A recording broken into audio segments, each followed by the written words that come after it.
What's up, Power Painters? Taylor Payton of tapeart.com and powerpainters.org here, coming to you today with another Power Painters video. So in this one, I am now making good on my intent to draw some of your original characters.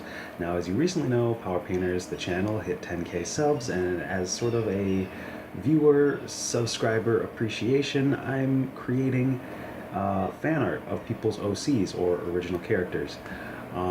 Basically, the first one, I had a lot of fun, and I'm going to take you into the process. So without further ado, let's just kind of jump into Photoshop and see what went down.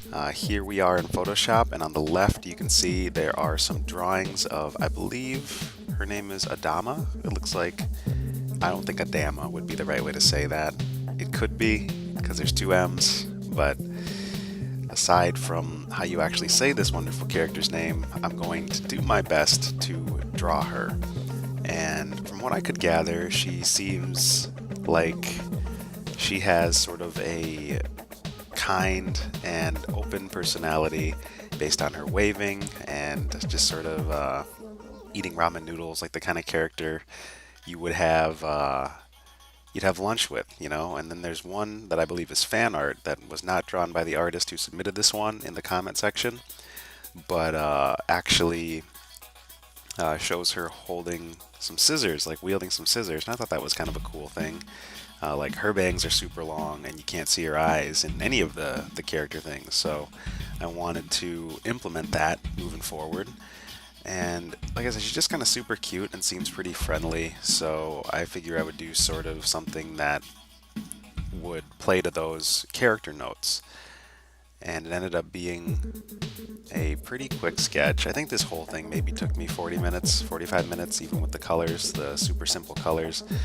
And I drew a lot from those references. Like whenever you have something visual that you can just kind of sit there and trust, then it becomes a lot easier because your mind isn't trying to generate and draw. It already has what it needs to draw in a way. So you're just sort of working with information that's already available.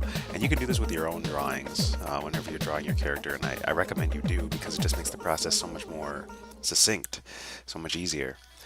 Anyway, this is the first drawing, and I'm just touching up some of the key portions of it, trying to figure out how that hoodie is going to overlap, because I'm kind of borrowing from the design of the reference.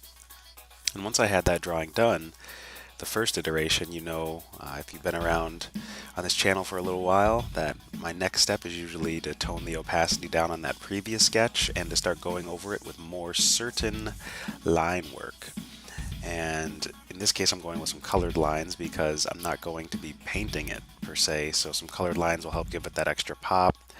And I'm choosing a warm, sort of umber-y color for the lines, just because I find that I see that in quite a bit of my favorite Japanese art books, and it just gives it a fairly warm, almost sometimes classical feeling.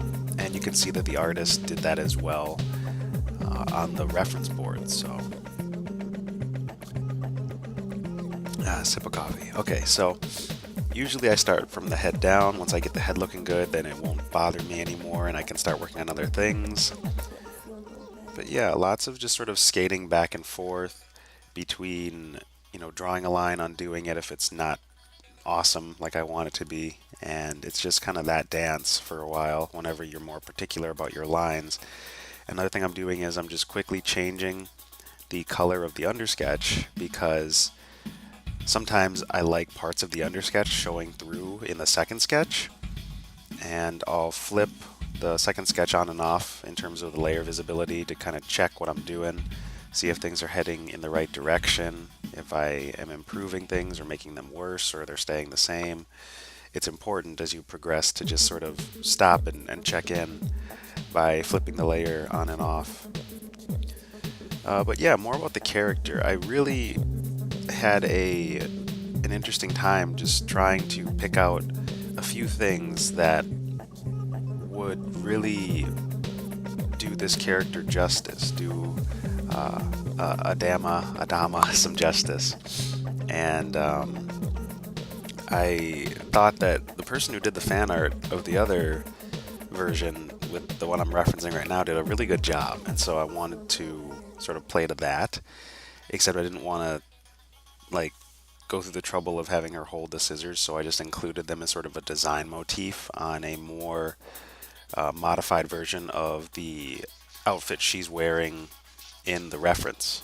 So just a lot of work on the lines to get those looking good after the second sketch is complete. Then I start hopping into some color, and it's pretty straightforward. I just do my last little checks. I rotate the canvas 90 degrees both ways, or 90 degrees and 270 degrees, based on however you want to parse that. And it just helps me see the drawing in a couple different ways before I decide to proceed into color. With color, I just create a layer underneath everything and add a flat fill, in this case sort of a bright poppy, kind of slightly desaturated yellow. And now I'm just filling stuff in. I'm just going in with a larger sized brush and adding flats, what are called flats. And it's nice to do this because then you can just change the color on its own separate layer by going to image and hue saturation once your flat is laid in. And you can see the colors are looking really nice with those umber lines that I laid in earlier. Colored line work can really add an extra degree of dimension to your work, an extra bit of visual taste, especially if you're not one who's into painting and you just like drawing more so, and that's more your modality of creative expression. I would recommend playing with some colored lines, just because, like I said, it can add that extra degree of vibrance and you get a really neat style out of it. So here's a detail I really wanted to include. Since the character has darker skin, it's always smart to make sure that the palms or the soles of the feet, if applicable, are lighter than the skin itself, just because that is how human beings are made. And obviously skin runs the gamut from incredulously fair, almost ghostly pale, to super dark and very reflective. And so you just learn and pick up the stuff as you go along and you pay attention to that.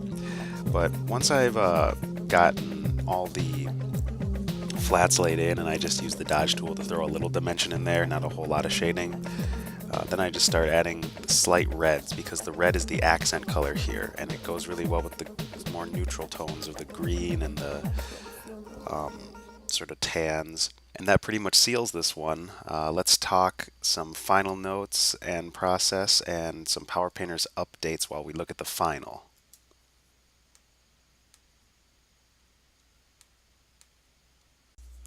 Alright, so as you can see, here is Adamma in all of her lovely, cute, sort of friendly openness. She's got that cool sort of modified outfit from one of the pieces in the reference board that I was linked to. Thanks to Kai for letting me draw her character. You are awesome. I hope you enjoy the final result. I will be sending you a direct message via YouTube, or you can comment in the video or send me a message with your email. We'll figure it out. But you get the high-res image, obviously, because it's your character. Other than that, I hope you guys learned something. I had a great time drawing this and sort of talking a little bit about a quick process you can use to sort of manifest your own characters. If you want to sort of have more of a stronger understanding of drawing principles and fundamentals, then there's always the beginner drawing course that I made, and that is in the description box below. Also, you can find on my channel the first 2 lessons of it free. The course comes with 8 weeks and assignments, or 12 weeks if you get the expanded version. Anyway, I really appreciate all the support, guys. I'm working on getting a Patreon back together so I can relaunch it with more appropriate reward tiers, and hopefully we can have more of a consistent content stream going, because there will be actual financial backing for some of the things that I'm doing, because right now it's, again, all freelance and modeling acting stuff, which is fun but doesn't leave a lot of time for this. So thank you for all your support, and I will see you in the next video, where I will be drawing more original characters. Thanks for watching, and take care, Power Painter. Happy painting.